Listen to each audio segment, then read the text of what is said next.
আলাইকুম। আশা করি আপনারা অনেক ভালো আছেন। আজকে আমার আম্মু জলপাইয়ের আচার বানাবে।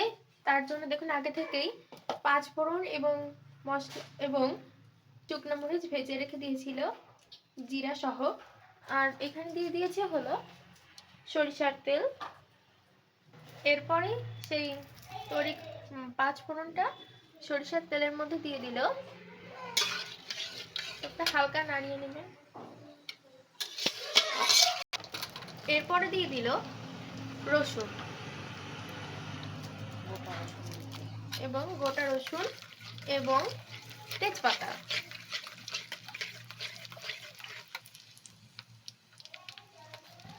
এবার দেখুন নাড়িয়ে নিচ্ছে।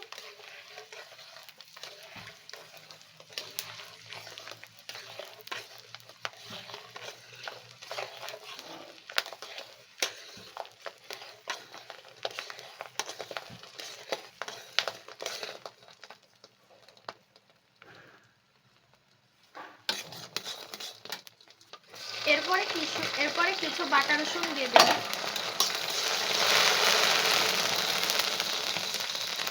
এরপরে এখানে ভিনেগার দিতে হবে। এখানে অবশ্যই ভিনেগার ব্যবহার করতে হবে, কারণ পানি দিলে এটা বেশি দিন থাকবে না।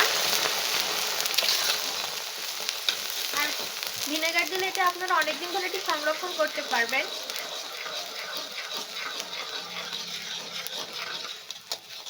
এরপরে কিছুক্ষণ নাড়িয়ে নেবেন।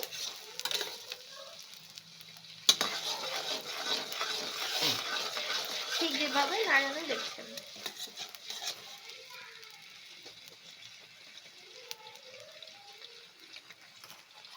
এরপরে এখানে দিয়ে দিতে হবে সরিষা বাটা।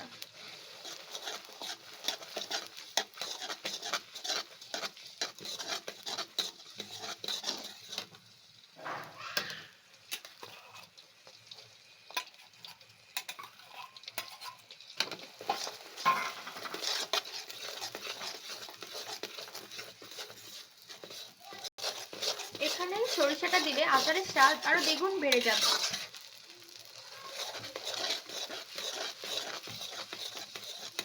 দেখুন সরিষা বাটাটা দিয়ে এটা কিছুক্ষণ নাড়িয়ে নেবেন, যাতে পুরো তেলের মিশ্রণটিতে সরিষাটি ভালো করে মেখে যায়।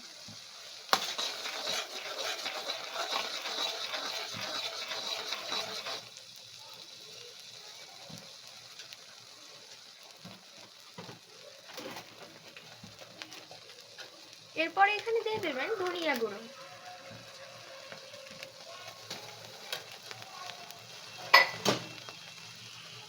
এরপর দেখুন এখানে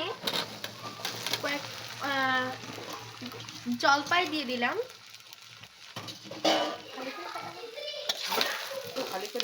এখানে ফালি করে কেটে রাখা জলপাই দিতে হবে, তাহলে জলপাইয়ের মধ্যে যে মশলাগুলো ছিল এগুলো খুঁজবে। এরপরে এখানে দিয়ে দিতে হবে ১ চামচ হলুদের গুঁড়া। এখানে সুন্দর কালারের জন্য এখানে ১ চামচ হলুদের গুঁড়া দেওয়া হয়েছে। এরপর দিয়ে দিলাম নুন।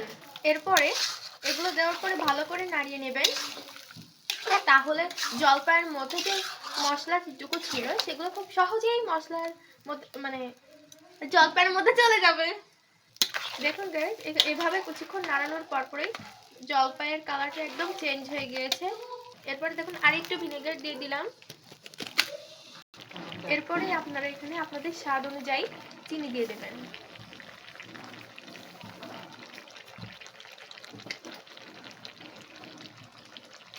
চিনি দেওয়ার পরে এভাবে করে নাড়িয়ে নেবেন, যাতে আচারের মধ্যে এই চিনিটা ভালো করে মিক্স হয়ে যায়।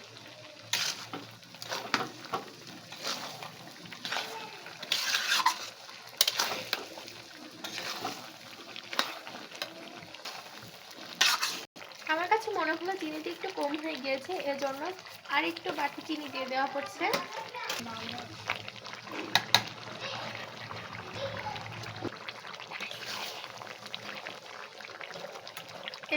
এরপর দেখুন গাইস, যে শুকনো মরিচ এবং যে ৫ ফোড়নের মশলা যেটা ভেজে রেখে দিয়েছিল সেটা গুঁড়ো করে আচারের মধ্যে দিয়ে দেওয়া হচ্ছে।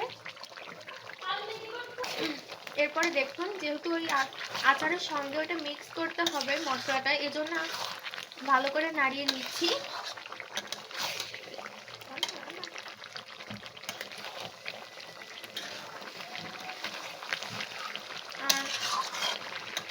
আচারের কালারটা আস্তে আস্তে চেঞ্জ হয়ে যাচ্ছে, সুন্দর এবং লোভনীয় মতো।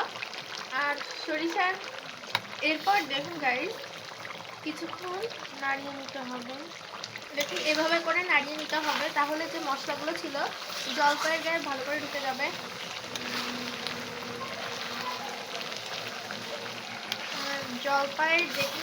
জলপাই দেখতে সুস্বাদু এবং লোভনীয় লাগে।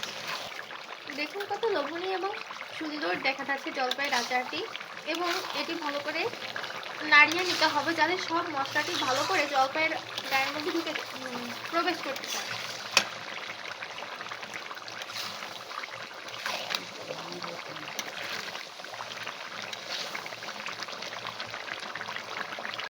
আর এভাবে জলপাইয়ের আচার রান্না করলে আপনারা সারা বছরই এই আচারটি সংরক্ষণ করতে পারবেন। আর এভাবেই আপনারা সুস্বাদু এবং লোভনীয় স্বাদের একটি জলপাইয়ের আচার তৈরি করতে পারবেন। আর এই বলেই আমি আজকের আমার ভিডিওটি শেষ করছি। অবশ্যই আপনারা আমাদের চ্যানেলটিকে সাবস্ক্রাইব এবং লাইক করে রাখবেন। ধন্যবাদ সবাই।